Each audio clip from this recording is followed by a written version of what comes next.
이거나 들고 나가. 나가면서 버리고 가거라.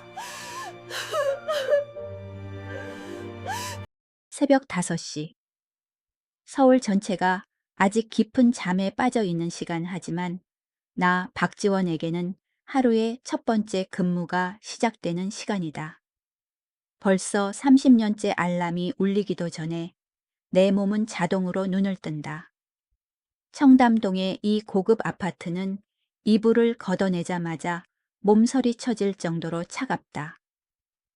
나는 비싼 원목 마루가 소리를 내지 않도록 살금살금 걷는다. 왜냐고? 이 집에서는 소음을 내는 것이 죄악이기 때문이다. 만약 시어머니를 깨우거나 더 최악으로 남편 김민호의 잠을 깨우기라도 한다면 그날 아침은 지옥이 될 것이다.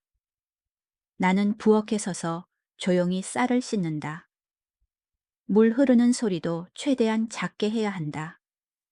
물을 썰고 두부를 자르고 파를 다듬는 모든 과정은 죽음 같은 정적 속에서 이루어진다. 가끔 까만 오븐 유리창에 비친 내 모습을 보며 자문한다.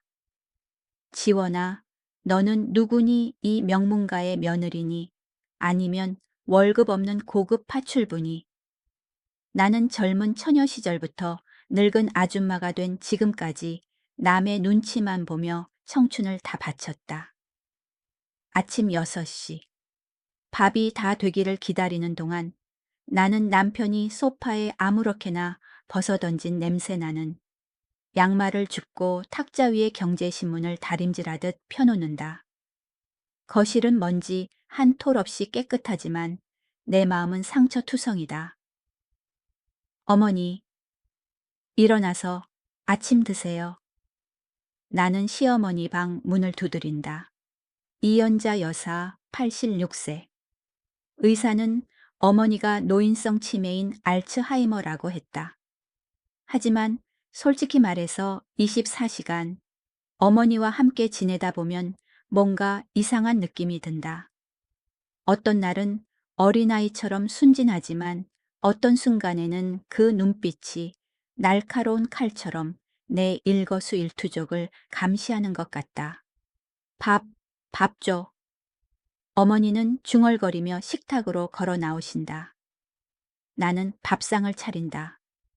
따뜻한 된장찌개 알맞게 익은 김치 노릇노릇하게 구운 생선. 예전 같았으면 국이 너무 짜다. 이 늙은이를 죽일 셈이냐. 라거나 생선 비린내가 이리 심한데 사람이 먹으라고 준 거냐. 하며 트집을 잡으셨겠지만 요즘은 그저 묵묵히 드시기만 한다. 적막한 방 안에는 씹고 삼키는 소리만 규칙적으로 들린다. 7시. 이 집안의 황제가 등장한다. 내 남편 민호 겉보기에는 누구나 존경할 만한 점잖은 은퇴 공무원이다. 하지만 그 껍데기 뒤에 숨겨진 그가 얼마나 가부장적이고 체면을 중시하며 소름 끼칠 정도로 계산적인 남자인지는 나만 안다. 그는 의자에 털썩 주저앉아 인사 한마디 없이 휴대폰에만 눈을 고정한다. 밥 가져와. 이것이 그가 아침에 아내에게 하는 첫마디다. 나는 남편 앞에 밥그릇을 내려놓으며 가망 없는 감사 인사를 기다린다. 갑자기 그가 밥을 입에 밀어 넣으며 무미건조한 목소리로 말했다. 이봐, 장인어른한테 재산 미리 좀 나눠달라고 말해두는 게 좋을 거야. 내 손이 허공에서 멈췄다. 당신 무슨 소리예요? 시골에 계신 부모님, 아직 정정하신데 갑자기 무슨 재산 분할 이야기를 해요. 정정하긴 뭐가 정정해. 늙었으면 멀리 내다볼 줄 알아야지. 설마 죽고 나서야 나누어 받아서 그 비싼 상속세 다 낼 거야. 당신이 알아서 일찌감치 입 좀 열어봐. 심장이 조여오고 가슴이 뜨거워졌다. 시골에 계신 부모님은 한 푼, 두 푼 아끼며 사시는데 사위라는 사람은 봉양은커녕 재산만 노리고 있다니. 당신도 염치라는 게 있어야죠. 화가 나서 내 목소리가 떨리기 시작했다. 나 시집 와서 30년 동안 당신 집 귀신 노릇하느라 친정 부모님께 효도 한번 제대로 못했는데 이제 와서 유산 내놓으라고 재촉하라는 거예요. 민호가 젓가락을 식탁에 쾅 내리쳤다. 탁 하는 날카로운 소리에 나는 쏘스라치게 놀랐다. 염치 지금 누가 누구 보고 염치가 없대. 당신이 우리 집 밥 먹고 우리 집에 산 지 30년인데 그게 공짜인 줄 알아. 그 정도 했으면 밥값은 해야 할 거 아니야. 나는 할 말을 잃었다. 알고 보니 이 대가족을 돌보며 바친 내 30년 청춘과 노력이 그에게는 그저 밥값에 불과했던 것이다. 챙그랑 숟가락 떨어지는 소리가 긴장된 공기를 깼다. 시어머니가 텅 빈 밥그릇을 뚫어지게 쳐다보고 계셨다. 배고파. 밥 줘. 방금 한 그릇을 다 비우고도 어머니가 말씀하셨다. 어머니 방금 다 드셨잖아요? 민호가 짜증을 냈다. 밥 안 줬어. 배고파. 이연자 여사가 식탁을 치기 시작했다. 고집스러운 눈빛이었지만 잠깐. 내가 숟가락을 주우려 몸을 숙였을 때 어머니와 눈이 마주쳤다. 전혀 흐릿하지 않고 멍하지도 않았다. 그것은 완전히 제정신인 사람의 눈빛이었고 심지어 연민과 계산이 서려 있었다. 어머니, 천천히 드세요. 나는 밥을 조금 더 퍼드렸지만 마음속에는 막연한 의구심이 피어올랐다. 민호는 일어나서 서류 가방을 들고 곧장 현관으로 향하며 차가운 한마디를 던지는 것을 잊지 않았다. 내 말 잘 생각해봐. 나중에 빈털털이 되지 말고. 현관문이 쾅 닫혔다. 나는 넓은 거실 한가운데 못 박힌 듯 서 있었다. 갑자기 주름진 손 하나가 내 손목을 잡았다. 시어머니였다. 너 고생이 많다. 너무나 또렷하고 명확한 목소리에 나는 내 귀를 의심했다. 어머니 방금 뭐라고 하셨어요? 나 다 안다. 어머니는 속삭이며 내 눈을 똑바로 쳐다보다가 곧바로 다시 멍한 표정으로 돌아가 중얼거렸다. 밥이 참 맛있네. 그날 하루 종일 머릿속이 어지러웠다. 시어머니는 정말 아프신 걸까? 아니면 연기를 하고 계신 걸까? 만약 영이라면 누구에게 보여주려는 걸까? 그날 오후 불길한 예감이 들어 친정어머니께 전화를 걸었다. 엄마, 아빠 요즘 어떠셔? 지원이니. 내 아빠가 좀 편찮으셔서 검사 받으러 다니고 있어. 별거 아닐 거야. 노인네병이 다 그렇지 뭐. 엄마의 목소리는 떨리고 있었고 애써 태연한 척 하셨지만 꾹 눌러 참은 한숨 소리가 들렸다. 전화를 끊고 나니 마음이 돌덩이처럼 무거웠다. 주말에 내려가겠다고 약속했다. 하지만 운명의 장난인지 그 약속은 영원히 온전히 지켜지지 못했다. 일주일 후 청천벽력 같은 비보가 날아들었다. 아버지가 뇌경색으로 쓰러지셨다는 것이다. 나는 미친 사람처럼 병원으로 달려갔다. 온갖 줄을 주렁주렁 매달고 병상에 누워 계신 아버지를 보자 눈물이 비 오듯 쏟아졌다. 아버지는 멀리 시집간 딸을 보려고 애써 눈을 뜨셨고 떨리는 손으로 내 손을 잡으려 하셨지만 힘이 없으셨다. 보름 뒤 아버지는 돌아가셨다. 민호는 장례식장에 딱 30분 머물렀다. 향 하나 피우고는 회의가 바쁘다는 핑계로 바로 자리를 떴고 조문객들 사이에서 나 혼자 모든 일을 처리하게 내버려 두었다. 슬픔이 차에 가라앉기도 전 3개월 뒤 엄마도 아버지를 따라가셨다. 슬픔과 노환으로 기력을 다하신 것이다. 차에 반년도 안 되어 나는 고아가 되었다. 내 세상이 완전히 무너져 내렸다. 장례식이 끝난 후 나와 동생들은 유산을 정리하기 위해 모였다. 부모님이 남기신 재산이라곤 별거 없었다. 낡은 주택 한 채와 작은 텃밭뿐. 생활이 어려운 동생들, 빚에 시달리는 동생, 아픈 아이가 있는 동생을 보며 나는 결심했다. 언니는 괜찮아. 아무것도 필요 없어. 내 몫은 너희끼리 똑같이 나눠 가져. 서울로 돌아온 날 청담동 집은 여전히 차가웠다. 민호는 TV를 보고 있었고 내가 들어오자 피곤하지 라는 말 대신 이렇게 물었다. 그래서 돈은 얼마나 챙겨왔어? 나는 지친 몸으로 가방을 내려놓았다. 동생들한테 다 양보했어. 걔네들이 우리보다 힘들잖아. 순간 집안 분위기가 폭발했다. 민호가 벌떡 일어나 얼굴이 불그락푸르락해서는 목에 핏대를 세우고 소리쳤다. 뭐라고 너 미쳤어? 아니면 멍청한 거야. 억대 돈을 그냥 준다고. 당신 그만해. 30년 만에 처음으로 나는 그에게 소리를 질렀다. 아내는 부모님 두 분 다 잃고 장례 치르고 왔는데 당신은 돈 생각뿐이야. 당신이 사람이야. 사람 지금 누가 사람 타령이야. 민호가 비웃으며 소름 끼치게 입꼬리를 올렸다. 내가 너를 30년이나 먹여 살린 사람이야. 너는 멍청하고 쓸모없는 여자야. 내 눈앞에서 꺼져.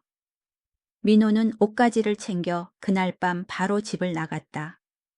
그는 일주일 동안이나 집에 들어오지 않았다. 전화 한 통, 문자 한 통 없었다. 나는 넓은 집에서 유령처럼 살며 시어머니를 돌보고 부모님을 잃은 슬픔과 남편의 냉대를 곱씹었다. 시어머니는 여전하셨다. 오락가락하셨다. 어떤 밤에는 어머니가 내 방문 앞에 서서 자는 나를 지켜보다가 말없이 가시는 것을 보았다. 그리고 운명의 그날 아침이 밝았다. 화창한 주말이었다. 설거지를 하고 있는데 전화벨이 울렸다. 내 유일한 친구 미경이었다. 여보세요. 미경아. 지원아. 너 침착하게 내 말 들어. 미경의 목소리가 다급했고 숨을 헐떡였으며 수화기 너머로 바람 소리가 거세게 들렸다.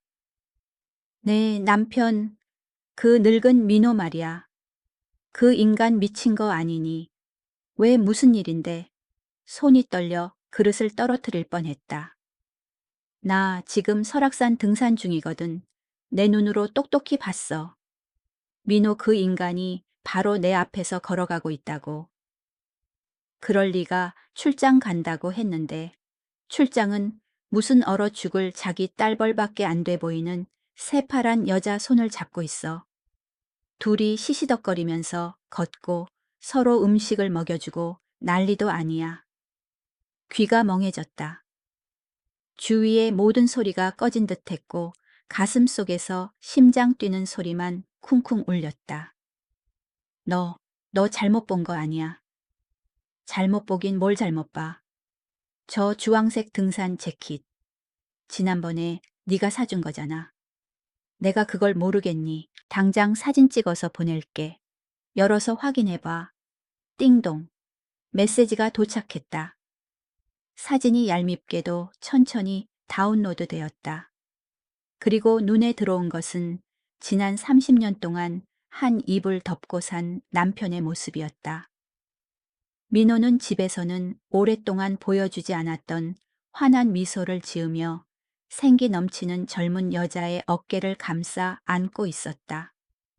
그 여자는 설악산의 낭만적인 단풍을 배경으로 그의 어깨에 다정하게 머리를 기대고 있었다. 내 부모님이 돌아가신 지 채 100일도 되지 않았다. 그런데 내 남편은 즐겁게 바람을 피우고 있다. 나는 울지 않았다. 이상하게도 눈물이 나오지 않았다. 내 안에 무언가가 와르르 무너져 내렸지만 동시에 무언가가 번쩍 깨어났다. 나는 핸드폰 화면을 바라보다가 거실을 향해 시선을 돌렸다. 시어머니가 멍하니 창밖을 바라보고 계셨다. 어머니, 나는 속삭였다. 어머니가 돌아보셨다.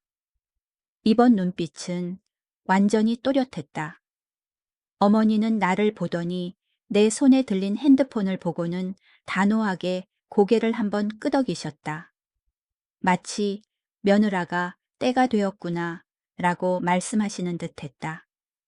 나 박지원의 인생 이야기는 비극의 밑바닥을 친 줄 알았다. 하지만 아니었다. 이것은 곧 몰아칠 거대한 폭풍의 서막에 불과했다. 그 폭풍 속에서 나는 더 이상 참고 사는 사람이 아닐 것이다. 미경아, 끊을게. 전화를 끊자 마치 절벽 아래로 떨어졌는데 가시덤불 바닥에 닿은 듯한 기분이 들었다. 나는 시어머니 방으로 발을 질질 끌며 들어갔다. 어머니는 여전히 굽은 등을 창 쪽으로 향한 채 밖에 허공을 멍하니 응시하고 계셨다. 어머니, 저 어떡해요? 그 사람, 제 남편이 바람을 피우고 있어요. 나는 어머니 무릎에 얼굴을 묻고 목구멍에 걸린 울음을 삼켰다. 시어머니가 돌아보셨다. 흐릿하던 눈에 갑자기 물기가 차올랐다. 어머니는 아무 말씀 없이 거친 손으로 내 팔을 가만가만 두드려 주셨다. 탁탁. 어머니, 지금 제정신이신 거죠, 맞죠? 나는 이 집안에 나를 이해해주는 누군가가 있다는 신랏 같은 희망에 매달리며 고개를 들었다. 어머니는 나를 와락 껴안으셨다. 어머니의 약한 심장 박동이 느껴질 정도로 꽉 껴안으셨다. 하지만 몇 초 뒤 어머니는 나를 밀어내셨고 눈빛은 다시 멍하고 영혼 없는 상태로 돌아갔다. 배고파. 밥 줘. 나는 멍하니 서 있었다. 도대체 어머니는 나를 보호하고 계신 걸까? 아니면 정말 알츠하이머라는 괴물에게 잠식당하고 계신 걸까? 일주일 뒤. 민호가 집에 돌아왔다. 고급 아파트의 공기는 시체 안치소처럼 차가웠다. 우리는 말 한마디, 눈길 한번 주고받지 않고 유령처럼 서로를 스쳐 지나갔다. 다음 날은 나의 이웃생 1번째 생일이었다. 솔직히 이 난장판 속에서 내가 태어난 날 따위는 까맣게 잊고 있었다. 이른 아침 아들 도연이 내외가 집으로 왔다. 어머니 생신 축하드려요. 며느리가 미역국을 식탁에 올렸다. 초라한 미역국이었지만 적어도 나를 기억해 주긴 했다. 성인 4명이 식탁에 둘러앉았다. 민호도 차가운 얼굴로 앉아 있었다. 젓가락이 그릇에 부딪히는 소리조차 귀에 거슬릴 정도로 숨 막히는 분위기였다. 내가 막 생존과 부모님 은혜를 상징하는 미역국을 한 숟가락 뜨려던 찰나 민호가 하얀 종이 한 장을 내 앞에 툭 던졌다. 이봐, 우리 이혼하자. 숟가락이 내 손에서 떨어졌고 국물이 튀었다. 뭐라고요? 갑자기 그게 무슨 소리예요? 내 목소리가 사시나무 떨듯 떨렸다. 민호는 팔짱을 끼고 의자에 등을 기대며 유통기한 지난 물건을 보듯 나를 바라보았다. 나 답답해서 못 살겠어. 당신이랑 살면 숨을 못 쉬겠다고. 당장 도장 찍고 이 집에서 나가. 왜요? 내가 뭘 잘못했는데요? 뜨겁고 짠 눈물이 왈칵 쏟아졌다. 잘못. 당신은 유산 한 푼 못 챙겨왔고 정남이도 다 떨어졌어. 난 새 인생 살고 싶어. 진짜 인생다운 인생 말이야. 나는 눈물을 흘리며 헛웃음을 지었다. 뼛속까지 쓰라린 웃음이었다. 새 인생 아니면 그 여우 같은 년 때문이에요. 당신 딴 여자 생겼죠. 민호가 입꼬리를 올리며 경멸 어린 미소를 지었다. 그게 중요해. 어차피 이 집구석은 예전부터 썩었어. 아버지 무슨 말씀이세요? 도연이 당황해서 소리쳤다. 닥쳐, 어른들 일에 너희들은 끼어들지 마. 그는 아들에게 소리치고는 나를 향해 으르렁거렸다. 사인해. 험한 꼴 보기 싫으면. 절대 못해요. 30년 동안 이 집에서 소처럼 일하고 당신 어머니 봉양하고 당신 시중 들고 당신 아들 키웠는데 이제 와서 빈손으로 나가라고요. 그건 며느리의 도리야. 네가 우리 집 밥 먹고 우리 집에 살면서 뭘 더 바래. 내가 돈 벌어다 너 먹여 살렸는데 네가 뭐 대단한 줄 알아. 띠리릭. 현관문 도어락 열리는 소리가 났다. 이 집 비밀번호는 가족 외에는 아무도 모른다. 또각또각 하이힐 소리가 마룻바닥을 울리며 경쾌하게 들려왔다. 자기야, 나 왔어. 가족 모두가 뒤를 돌아보았다. 설악산 사진 속에 그 여자가 서 있었다. 소라. 그녀는 몸매가 드러나는 명품 원피스를 입고 화장을 짙게 했으며 젊고 세련된 모습이 내 며느리보다 고작 몇 살 많아 보일 뿐이었다. 소라야, 왜 벌써 왔어? 민호가 당황하며 일어섰다. 자기가 오늘 이혼 서류 받는다며 나 조급해서 데리러 왔지. 상간녀는 태연하게 집 안으로 들어와 나를 머리부터 발끝까지 훑어보더니 비웃었다. 아, 안녕하세요, 아줌마. 전 소라예요. 앞으로 이 집의 새 안주인이 될 사람이고요. 피가 거꾸로 솟는 것 같았다. 내 생일날 내가 30년 동안 가꾼 집에서 남편이 내연녀를 데리고 와서 나를 내쫓으려 하다니. 당신 뭐라고 했어? 안주인. 네, 저랑 민호 씨 재혼할 거예요. 아줌마 사인 끝나면 빨리 좀 가주세요. 저희 짐 정리도 해야 하거든요. 그녀는 거실을 둘러보았다. 집이 좀 낡긴 했는데 전망은 좋네. 인테리어 싹 다 갈아엎어야겠다. 그치 자기야. 쾅. 시어머니 방 문이 활짝 열렸다. 이연자 여사가 폭풍처럼 달려 나왔다. 손에는 긴 빗자루가 들려 있었다. 누가 맘대로 들어오래. 이 망할 년 당장 꺼져. 어머니는 빗자루를 휘둘러 소라를 마구 때리셨다. 어디서 남의 남편 꼬셔낸 환양년이 들어와 꺼져 당장 꺼져. 분이 풀리지 않았는지. 어머니는 탁자 위에 플라스틱 바구니를 집어 그녀 얼굴에 던졌다. 악 자기야, 나 좀 살려줘. 이 미친 할망구가 사람 쳐. 소라가 비명을 지르며 민호 등 뒤로 숨었다. 어머니 뭐 하시는 거예요? 진정하세요. 민호가 어머니 팔을 꽉 잡고 소파에 밀어 넘어뜨렸다. 그는 내연녀를 달래느라 정신이 없었다. 자기 괜찮아. 우리 엄마가 치매라 그래. 노인네니까 이해해. 치매는 무슨 치매. 당장 요양원에 쳐넣어. 나 미친 사람이랑 같이 못 살아.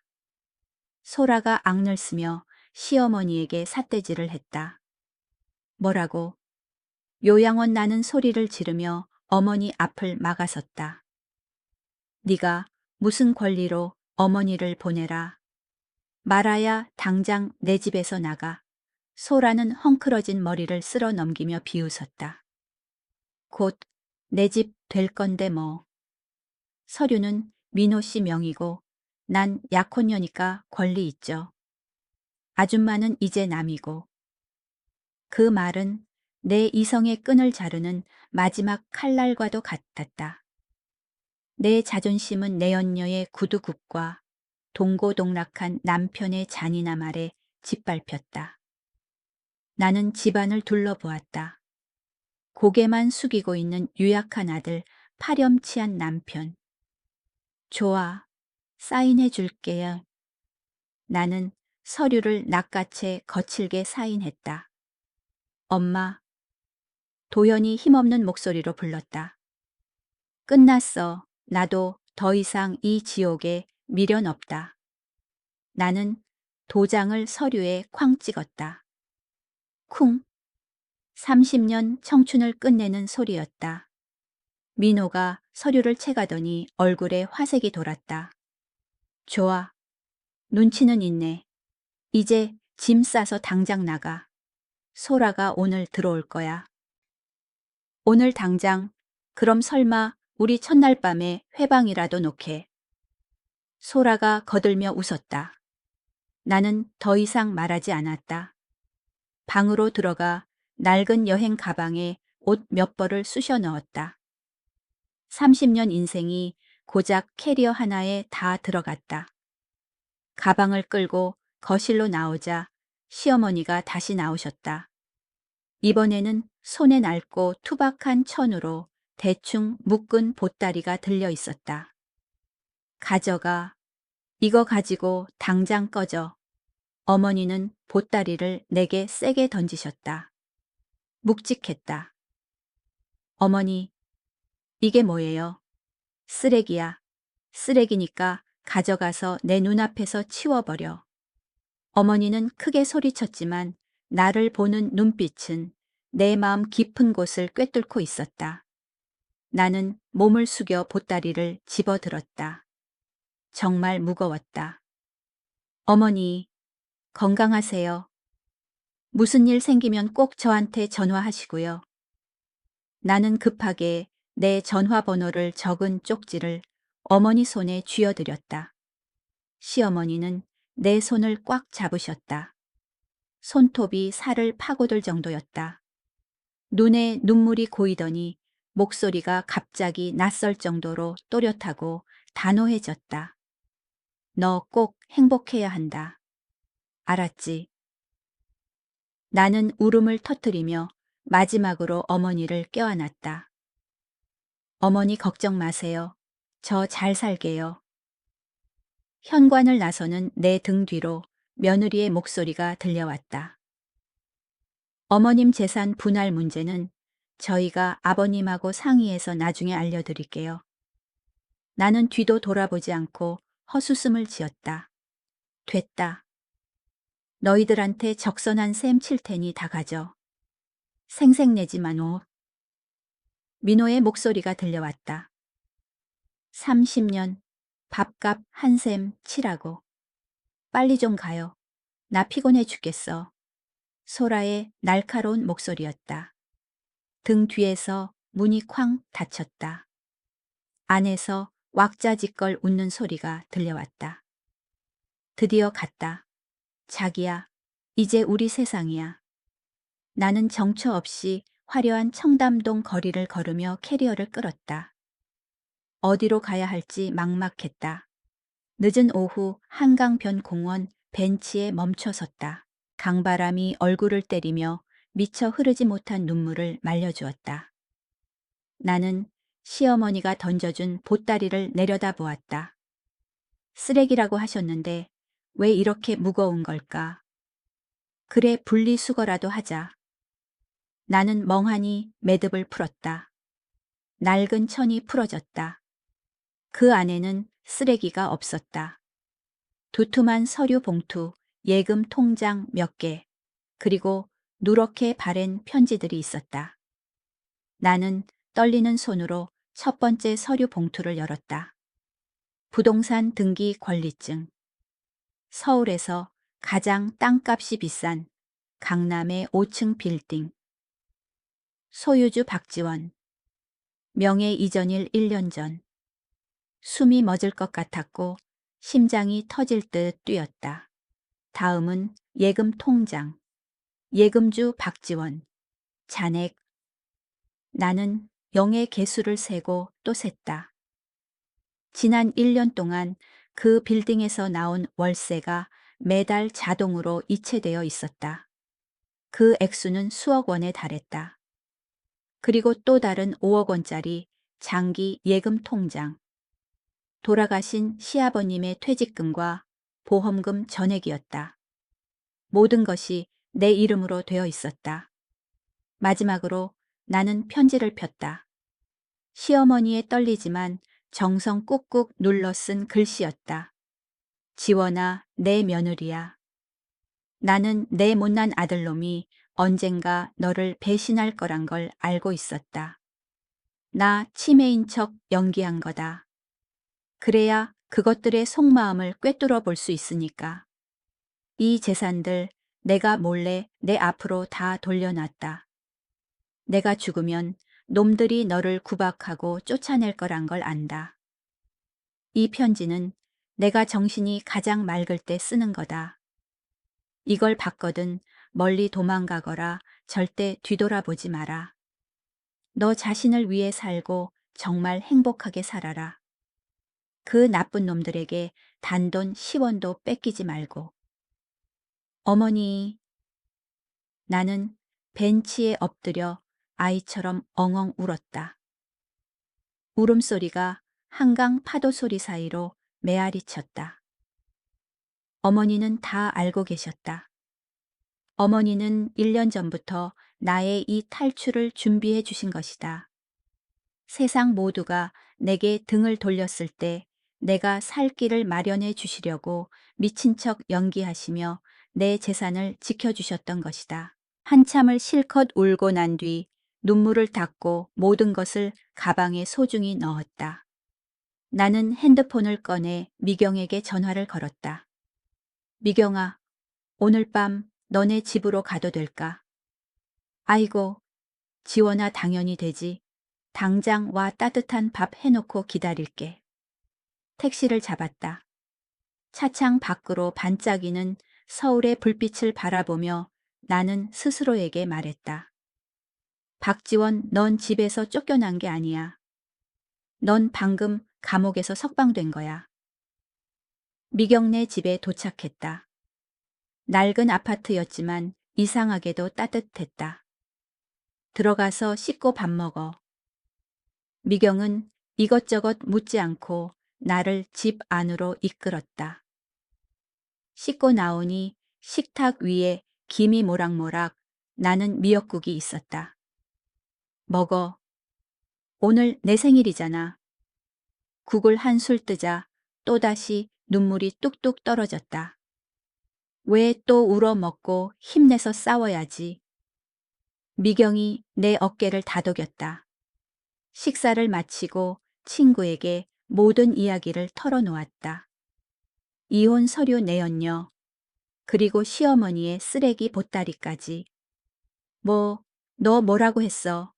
내가 서류들을 식탁에 펼치자 미경의 눈이 휘둥그레졌다.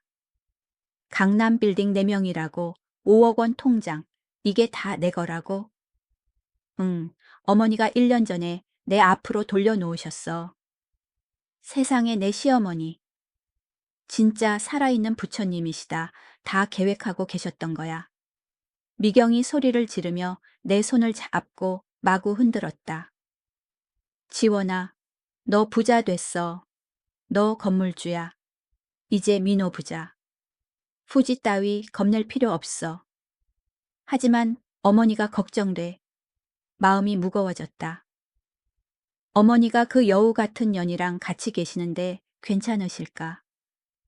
괜찮긴 뭐가 괜찮아.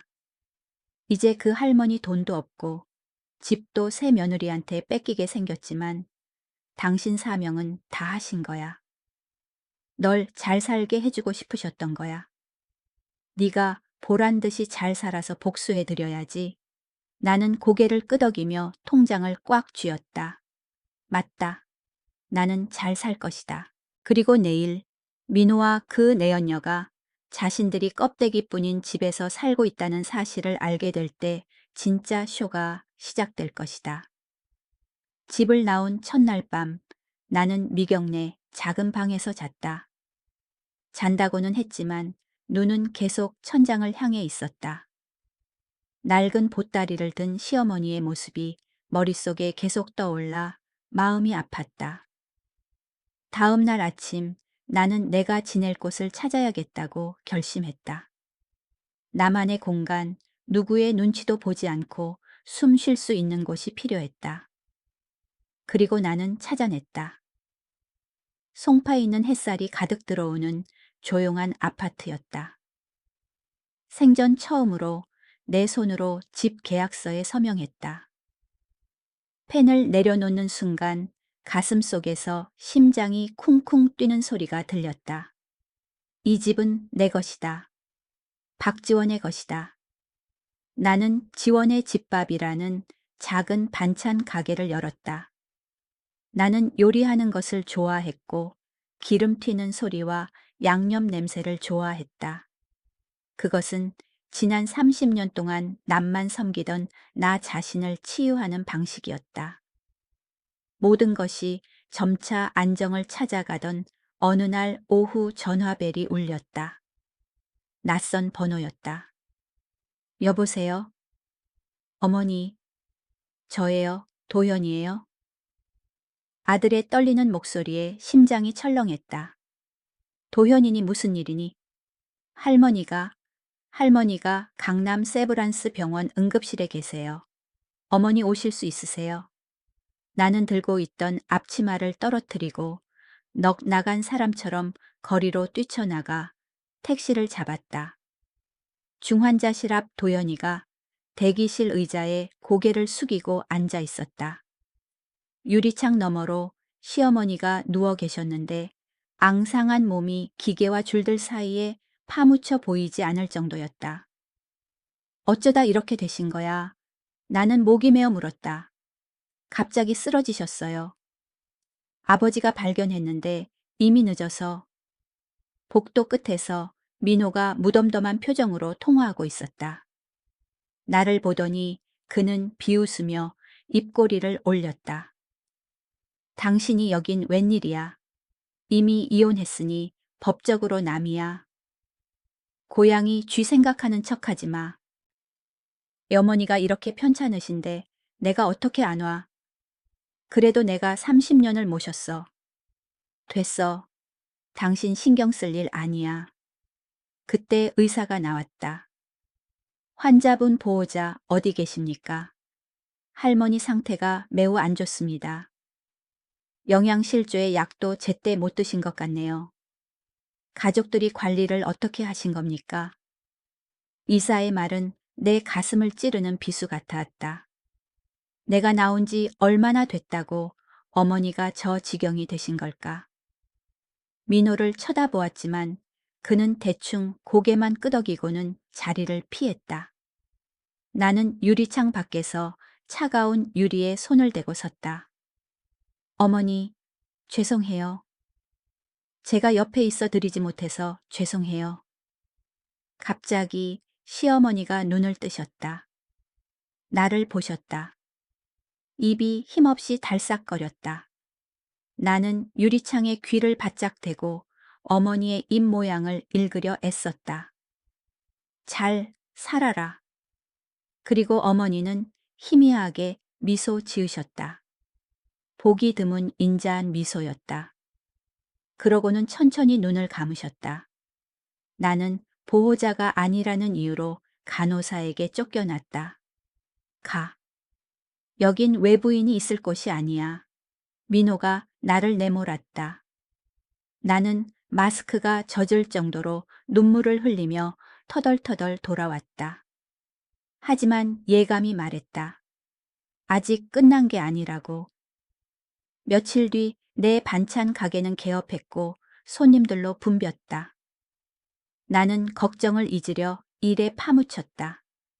하지만 한밤중에 다시 전화가 울렸다. 병원 간호사였다. 박지원님, 맞으시죠? 환자분이 계속 님을 찾으세요. 계속님, 이름만 부르며 우십니다. 오실 수 있으세요? 나는 한밤중에 부랴부랴 병원으로 달려갔다. 병실에 들어서자 시어머니가 몸을 웅크린 채 눈물을 글썽이고 계셨다. 어머니, 저 왔어요. 어머니는 눈을 뜨셨고 나를 보자 얼굴이 환해지셨다. 지원아, 내 며느리, 어디 갔다가 이제 왔어.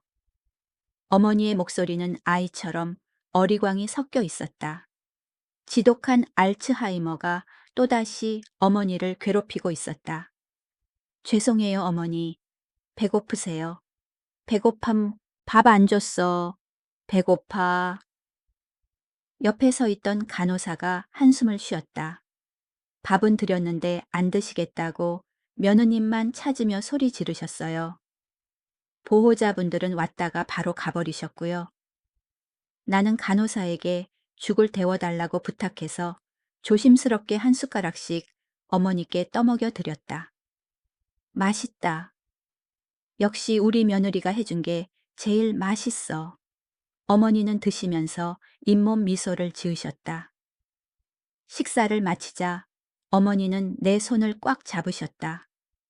눈빛이 갑자기 차갑고 날카로워졌다. 지원아, 내 아들 놈은 나쁜 놈이야. 절대 용서하지 마라. 어머니, 기억나신 거예요. 하지만 그 즉시 어머니의 눈빛은 다시 흐려졌고 잠드셨다. 나는 어머니가 주무시는 걸 지켜보며 앉아 있었다. 1시간쯤 지났을까 병실 문이 거칠게 열렸다. 민호와 내연녀 소라가 들이닥쳤다. 당신이 왜 여기 있어? 민호가 소리쳤다. 어머니가 찾으셔서 간호사가 불렀어. 소라는 입을 삐죽거리며 팔짱을 꼈다. 어머니 밥 드셨어요? 이 늙은이 진짜 까다롭네. 툭하면 소리 지르고. 시끄러운 소리에 시어머니가 깨셨다. 소라를 보자마자 어머니가 벌떡 일어나 비명을 지르셨다. 이 망할 년 또 왔냐. 당장 꺼져. 어머니는 베개를 집어 소라 얼굴에 던지셨다. 네가 나보고 빨리 죽으라고 했지. 내가 밥만 축낸다고 했지. 꺼져. 나는 멍하니 소라를 쳐다보았다. 당신 어머니한테 그런 말을 했다고. 아줌마, 저 노인네 헛소리 듣지 마요. 제가 언제 그랬어요. 소라는 딱 잡아댔지만 얼굴이 하얗게 질려 있었다. 거짓말 마라. 시어머니가 쩌렁쩌렁하게 소리치셨다. 어제 네가 여기 서서 내가 빨리 죽어야 네가 재산 차지한다고 그랬잖아. 내가 다 들었어. 다 기억한다고. 민호는 서둘러 나를 밀치고 내연녀를 보호했다. 엄마가 치매라 그래. 당신은 가. 여기서 소란 피우지 말고. 그가 세게 미는 바람에 나는 바닥에 곤두박질 쳤다. 나쁜 놈, 내 며느리 건드리지 마. 시어머니가 나를 부축하려고 침대에서 내려오시려다 넘어질 뻔하셨다. 간호사와 경비원이 달려와 제지했고 민호와 소라를 쫓아냈다. 그들이 나간 후 어머니는 거친 숨을 몰아쉬며 눈물을 흘리셨다. 지원아, 나 버리지 마. 나 무서워. 저 여기 있어요. 어머니 절대 안 버려요. 나는 어머니 손을 꼭 잡았다. 가슴이 찢어질 듯 아팠다. 정신이 오락가락해도 나를 향한 사랑과 저 여우 같은 년에 대한 증오는 무의식 속에 깊이 박혀 있었다. 며칠 후 낯선 남자가 병실 앞에 나타났다. 안녕하십니까, 박지원 씨. 강지훈 변호사입니다. 이연자 여사님의 법률 대리인입니다. 강 변호사는 시어머니가 알츠하이머 발병 전에 그를 고용했다고 했다. 그는 나와 어머니를 방에 넣고 문을 닫았다. 시어머니가 일어나 앉으셨다. 눈빛이 이상할 정도로 또렷했다. 강 변호사, 며느라기한테 보여줘요. 변호사가 나에게 서류 봉투를 건넸다. 유언장이었다. 지원아, 내 남은 재산 전부 너한테 남긴다. 어머니, 안 돼요, 어머니. 나는 울먹이며 고개를 저었다. 내 말 잘 들어라. 어머니가 내 손을 잡으셨다. 목소리가 단호했다. 내가 죽으면 저 나쁜 놈들이 돈 때문에 서로 물어뜯을 거란 걸 안다. 나는 놈들에게 단 한 푼도 주기 싫다. 이건 내가 너에게 주는 마지막 선물이다. 받아라. 그리고 약속해 다오. 내가 눈 감을 때까지 비밀로 하겠다고. 나는 어머니의 눈을 바라보았다. 평생 고생만 하신 여인의 눈. 지금 그 눈에는 피 한 방울 섞이지 않은 며느리에 대한 사랑과 신뢰가 가득 담겨 있었다. 나는 눈물을 흘리며 고개를 끄덕였다. 며칠 뒤 어머니의 상태가 급격히 나빠졌다. 의사가 고개를 저었다. 나는 민호에게 전화했다. 가족이 모두 모였다. 시어머니는 병상에 누워 바람 앞에 등불처럼 약한 숨을 쉬고 계셨다. 어머니는 애써 눈을 뜨고 아들 새 며느리를 훑어보고는 나에게 시선을 고정하셨다. 지원아, 고맙다. 어머니는 미소 지으셨다. 만족스러운 미소였다. 나 참 행복했다. 잘 살아라. 오후 6시 23분. 심박 측정기에서 삐 하는 소리가 길게 이어졌다. 나의 시어머니 이연자 여사께서 마지막 숨을 거두셨다. 나는 침대 옆에 엎드려 가슴이 찢어지게 울었다. 그 와중에 내 등 뒤에서 민호와 소라는 덤덤한 표정으로 서 있었고 심지어 안도하는 듯한 눈빛이 스쳐 지나가는 것을 보았다. 그들은 짐이 사라졌으니 이제 재산을 나눌 시간이라고 생각했을 것이다. 하지만 그들은 몰랐다. 진짜 최고의 연극은 이제부터라는 것을. 방금 눈을 감으신 노모가 직접 연출한 그 연극 말이다. 어머니의 장례식은 병원 장례식장에서 치러졌다. 나는 낡은 검은 상복을 입고 이른 새벽부터 와서 영정에 절을 올렸다. 사진 속 어머니는 온화하게 웃고 계셨다. 지난 세월 고단한 표정 뒤에 숨겨두셨던 그 미소였다. 민호는 가식적인 근엄한 표정으로 상주석에 앉아 있었다. 그 옆에 뻔뻔한 내연녀 소라도 완장을 차고 마치 효부인 양손님을 맡고 있었다. 그 꼴을 보니 구역질이 나서 위가 뒤틀리는 것 같았다. 내가 들어오는 것을 보자 민호가 즉시 일어나 내 앞을 막아섰다. 당신 여긴 웬일이야? 돌아가 여긴 가족만 있으면 돼. 나 30년 동안 어머니 며느리였어. 어머니께 향 피우러 온 거야. 이혼했으면 남이야. 손님들 앞에서 내 체면 구기지 마. 옆에 앉아있던 소라도 비아냥거리는 목소리로 거들었다. 맞아요, 형님. 형님 얼굴 보니까 속이 안 좋네요. 분위기 엄숙하게 좀 가주세요. 피가 거꾸로 솟아나는 그녀를 노려보았다. 남의 가정 파탄낸 주제에 네가 무슨 자격으로 거기에 앉아있어. 어머니 홀령이 나타나서 해코지 할까봐 겁도 안 나니. 이 여자가 감히 저주를 해. 소라가 꽥 소리를 질렀다. 닥쳐 당장 꺼져. 민호가 고래고래 소리 지르며 내 팔을 잡아 밖으로 끌어냈다. 나는 그의 손을 뿌리치고 옷매무새를 다듬으며 비열한 전 남편의 눈을 똑바로 쳐다보았다. 좋아갈게. 하지만 똑똑히 기억해둬. 어머니가 여기 있길 바라는 건 나지 저 여우 같은 년이 아니야. 민호가 비웃었다. 오만함이 가득했다. 착각하지 마. 우리 엄마는 나를 제일 사랑했어. 내가 이 집안의 독자니까. 넌 그냥 남일 뿐이야. 나는 뒤돌아 걸어 나왔다. 분노는 사라지고 연민만 느껴졌다.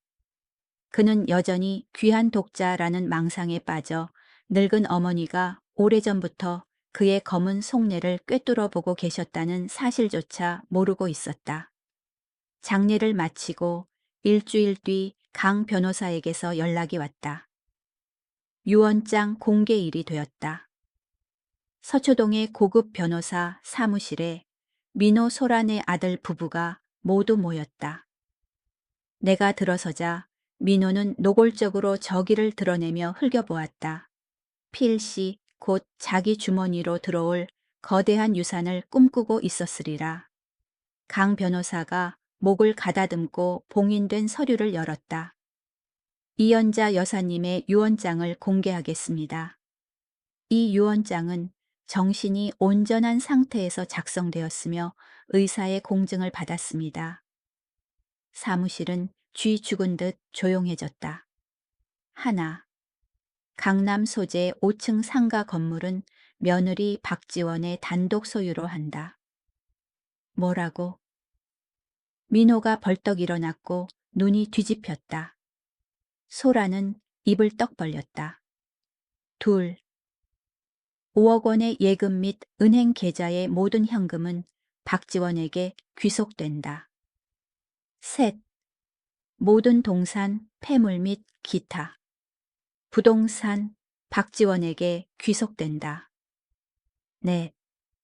아들 민호는 뭐라도 건질 게 있을까 싶어 숨을 죽였다. 상속법에 따른 최소한의 유류분 자산 가치의 약 10%만 받으며 그 외 어떠한 것도 추가로 상속받지 못한다. 말도 안 돼, 미쳤어. 민호가 책상을 쾅쾅 치며 소리쳤다. 우리 엄마 치매였어. 알츠하이머였다고. 이 유언장은 가짜야. 분명히 이 여자가 우리 엄마를 꼬드긴 거야. 그는 나를 때릴 기세로 달려들었지만 경비원이 제지했다. 강 변호사는 침착하게 안경을 추어 올렸다. 김민호 씨, 자중하십시오. 유언장은 2년 전 노모께서 건강하실 때 작성되었습니다. 그리고 이건 김민호 씨에게 따로 남기신 편지입니다. 변호사가 편지를 소리내어 읽었다. 글자 하나하나가 민호의 뺨을 때리는 듯했다. 민호야, 네가 이 글을 들을 때쯤 나는 이미 세상에 없겠지. 지원이는 이 집안을 위해 청춘을 바쳤는데 너는 몹쓸 짓을 했고 은혜를 몰랐다. 내가 늙어서 노망난 줄 알았니? 나는 다 보고 있었다. 이 선택은 내가 너에게 주는 벌이다. 네가 정말 효자였다면 오늘 같은 결말은 없었을 게다. 민호는 의자에 주저앉았고 얼굴에서 핏기가 싹 가셨다. 소라는 파랗게 질려 손을 부들부들 떨었다. 왕비가 되려던 꿈이 순식간에 무너져 내렸다.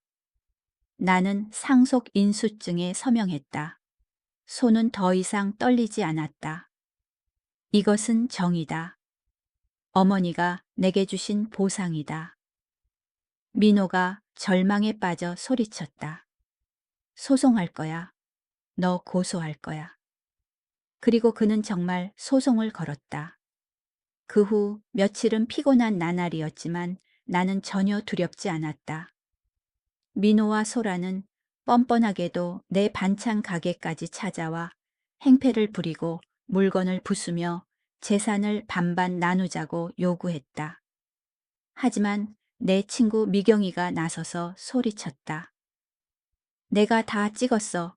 경찰 오고 있으니까 영업 방해랑 기물 파손죄로 감옥 가고 싶어. 그들은 꼬리를 내리고 도망쳤다. 마지막 재판날. 민호 측 변호사는 알츠하이머를 핑계로 유언장을 무효화하려 했다.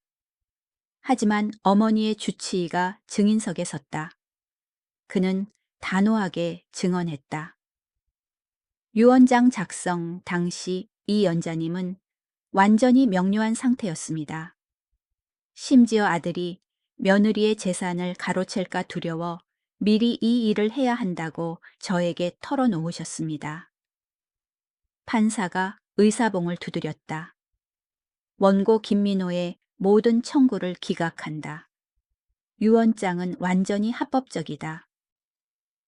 나는 승소했다. 완벽한 승리였다. 법원을 나서자 눈부신 햇살이 돌계단 위로 쏟아졌다. 나는 자유의 공기를 깊게 들이마셨다.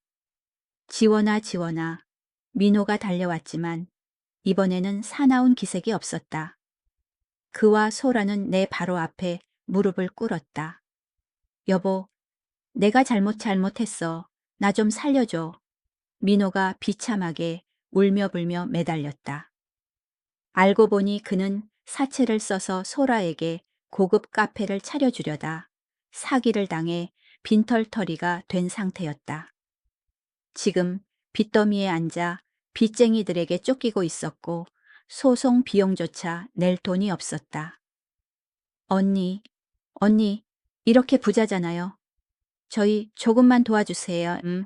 소라 또한 징징거렸다.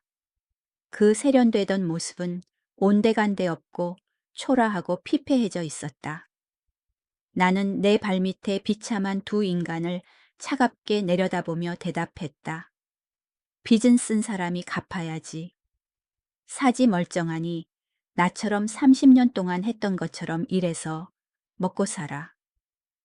말을 마치고 나는 뒤도 돌아보지 않고 똑바로 걸어갔다.